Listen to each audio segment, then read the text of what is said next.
Hello everyone, good morning. আজ অনেকটাই সকালে উঠেছি, টিউশনের আগে সমস্ত কাজকর্ম সেরে টিউশনে বসেছি। আর এই যে তোমরা দেখতে পাচ্ছ আমি এখানে পুরো রেডি। বলো তো আমি কোথায় যাবো? আর আমার মুখটা দেখেছো কত শুকনো, কেন জানো? তোমাদের বলছি।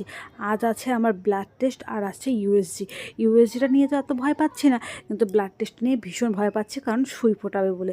আর ভেতরে গিয়ে তো আর ভিডিও করা অ্যালাউ ছিল না, তাই ওই পোস্টারটাকে একটু ভিডিও করেছি। শেষে আমার এইরকম অবস্থা যে ভয়ের থেকে টেনশনটাই বেশি হয়েছে। কেন জানো?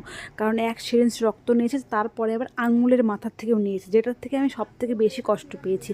যাকে বাড়ি ফিরেছি, প্রচুর খিদে পেয়েছিল, ঝটাফট একটু মিক্সড স্যালাড খেয়ে নিয়েছি, তারপর চলে গেছি রান্নাঘরে।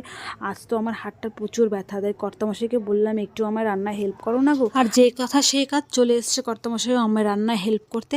আর শেষে তোমরা দেখতেই পাচ্ছ এতক্ষণে আমাদের খাবার দাবার কমপ্লিট। আর দুপুরবেলা আমরা একটু শুয়েছি। আর এই দেখো এখানে লাড্ডু সোনার দুষ্টুমি। যাকে আজকের ব্লগ এখানে